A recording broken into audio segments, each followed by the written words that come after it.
Tucson is a massive, sprawling area. What looks like a very short drive on a map can easily turn into a 45-minute commute with hidden costs that blindside out-of-state buyers. Today, I'm giving you the brutally honest truth about 5 popular Tucson neighborhoods that relocators often choose and sometimes regret. I'm going to show you why they're so appealing, but also I'm going to reveal the hidden problems from surprise taxes to HOA fees to renovation costs and lifestyle limitations, all of that can cost you thousands and make a huge headache. By the end of this video, you'll know which areas to avoid and which ones are most aligned with exactly what you're hoping to find. Hey, I'm Rich. My family's lived in Tucson for over 150 years. And if this is your first time on the channel and you want to know everything about lifestyle, real estate, and new builds in Tucson and Southern Arizona, hit that subscribe button, tap the bell so that you never miss an update. All right, so first up, we have to talk about Marana and Gladden Farms. If you're not familiar with where this is in the deep northwestern part of Tucson. It is actually on the other side of the Interstate 10, which is the main interstate that intersects Tucson. And it is a great place for out-of-state buyers, a very popular location, especially for those of us with kids and families.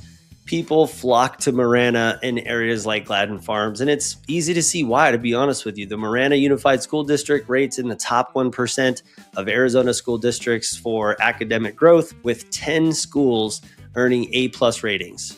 I mean, Gladden Farms itself has over 850 acres of open space, 31 parks, 14 miles of walking trails. The list goes on and on. You get a brand new home in a community loaded with amenities. On paper, it looks perfect. But here's what the builders don't tell you. That 25-minute commute to downtown, yeah, that's on a Sunday with zero traffic. On a weekday at peak hours when kids are getting out of school and everyone else is trying to navigate the freeway, you're looking at 35 to 45 minutes each way. That's an hour and a half in the car every single day. And that cost can really add up. In addition, Marana's cost of living is about 17% higher than the national average, with housing being 46% higher. You're definitely paying a premium for that new build, and you're far from most of Tucson's best restaurants and entertainment. Now, don't get me wrong, Marana is great if you work from home or have a job that's in the far northwest, but if you need to be in central Tucson regularly, or you need to be out by the tech park, or you need to be out by Raytheon, signing up for a long, expensive commute can sometimes be something that you will regret later. Now, next up at number 4 is the Vail Rita Ranch area. This is the amenity desert. I'll explain more of what I mean by that. And let's dive into why people love it. Vail is another new build hotspot, and for good reason. The Vail Unified School District is number 2 ranked district in all of Arizona. And get this, 64% of their elementary kid students tested proficient in reading. You can get a brand new home for a median price around $450,000, and you get a kid that can read before they're 6. Now, all jokes aside, often this is met with beautiful mountain views.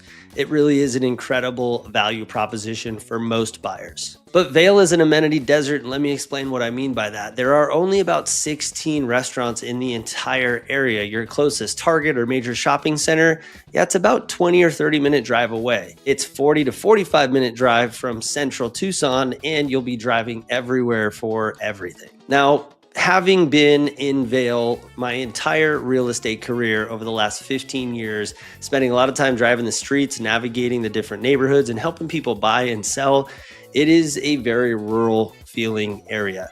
It's got a very spread out feel, and many out-of-state buyers who are used to conveniences get a little frustrated pretty quick. And don't even get me started on some of the construction zones and traffic during school drop-off and pickup. Man, if you happen to hit one of those times, forget it. My take on Vail in the Rita Ranch area is if you want peace and quiet and you don't mind driving 30 minutes for a good meal, Vail can work. But if you need amenities really close at your fingertips, you might want to look elsewhere.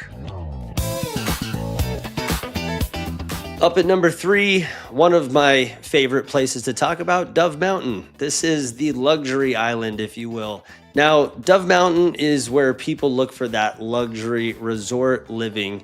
You've got the Ritz-Carlton with 5-star amenities. You've got the golf club at Dove Mountain. You've got Jack Nicklaus designed golf courses that ranks number 25 in the state of Arizona and formerly hosted the PGA Tour. It's a true resort lifestyle with absolutely stunning homes and incredible views. It truly is an amazing vibe. But that vacation feel comes with a hefty price tag. Also, HOAs predominantly regulate most of Dove Mountain, and many of these communities don't even offer much in terms of amenities within the communities that you are paying monthly for. That's money that's adding up every single year just for the privilege of living there. And that doesn't even include your golf membership. Now, when I say it's a luxury island, you are 30 to 45 minute drive from downtown.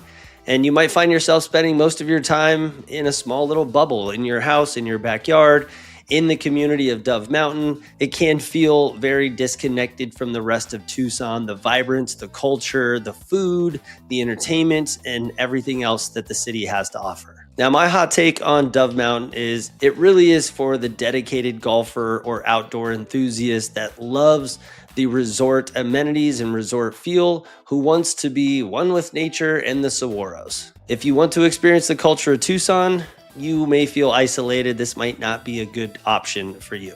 Now, before we get into the last two, I have to mention something. If you are a relocator, if you're someone considering relocating to Tucson, I've got a tool that you're not going to want to miss. Grab the link in the description to take our free relocation quiz. In less than 5 minutes, you can input some information, answer some questions about your lifestyle preferences, your budget, the home you're looking for, and some additional criteria. And it will give you a comprehensive list of 2 to 3 neighborhoods that are handpicked based on your inputs. I helped design this quiz from the back end because I know Tucson like the back of my hand, being a local and a real estate professional for over 15 years here. It's a huge resource, takes less than 5 minutes, and I know that it would help. So grab that link in the description below and enjoy the results. Next up at number 2, let's talk about Oro Valley. Now, this is dubbed the tax trap, and we're going to dive into that. Oro Valley is probably the most requested suburb for people with kids, families, and the stats back it up because it was named the #1 safest city in Arizona by SafeWise. It has multiple 10 out of 10 rated schools like Painted Sky Elementary and Basis Oro Valley. It's really clean, well maintained, and has a beautiful array of newer homes, and it's a picture perfect suburb. Not to mention, it is positioned and poised right at the base of the backside of the Santa Catalina Mountains, which are absolutely immense. The views in Oro Valley are tremendous, but you pay for that perfection. Oro Valley has one of the highest property tax rates in all of Arizona. You'll pay about $969 per $100,000 of your home's value.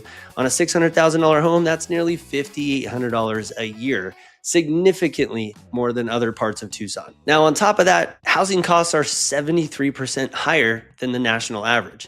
You're paying a premium to get in, and you're paying a premium just to stay. So here's my take on Oro Valley. It truly is a fantastic place to live if you can afford the premium, but many buyers get sticker shock from the high property taxes and the overall high expense of cost of living. So for those of you that might be thinking of a second home or thinking about a retirement season of life, and you're looking at fixed income and expenses and want to spend more time traveling, those fixed costs for this home in Oro Valley definitely might be something to consider in terms of the higher cost of living and those higher property taxes. Now, last but not least, we're going to talk about Central Tucson and the older homes. This is the renovation nightmare that some buyers can run into if they don't have the right advice and they are not prepared when they're looking at homes predominantly built from 1940s to 1970s in Central Tucson. Now, everyone loves the charm of Central Tucson, especially the historic neighborhoods like Sam Hughes and Blendon and Elm.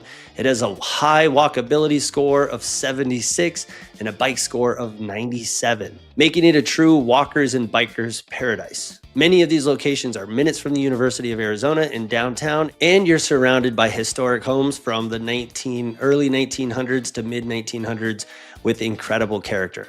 It's truly the heart and soul of the city. But that charm, it comes with a price. I've seen out-of-state buyers fall in love with historic homes only to find out it needs $100,000 in renovations.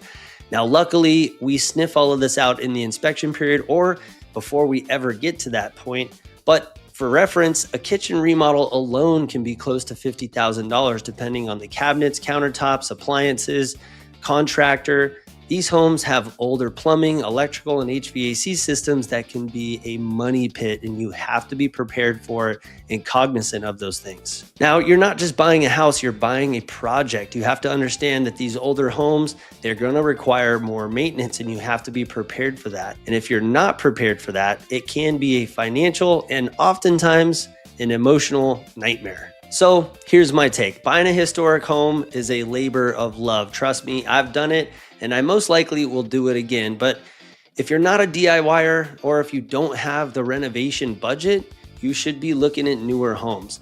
Don't let the charm blind you from the cost because you're very likely to regret it later. So where should you be looking? It's not about avoiding these areas entirely, but it's about understanding the true cost of living there. This is where having a local true expert on your side makes all the difference. When you add up the price reductions and seller concessions, myself and our team have put over $1.3 million back in the pockets of our buyers that we helped buy a house last year alone. That's an average of $44,000 per family. And that's the kind of financial advantage that helps you afford the right house in the right neighborhood without hidden surprises. If you want to avoid these costly mistakes just like they did and find a Tucson neighborhood that truly fits your lifestyle and budget, all my contact information is in the description below. You can call, text, email, or schedule a free Zoom consult right on my calendar for us to meet face to face. I'd love to help you make a smart and smooth, informed move. Thank you so much for watching today's video. If you got some value out of it, hit that thumbs up button and make sure you are subscribed and stay tuned for more content. Until next time, I hope to see you around the neighborhood.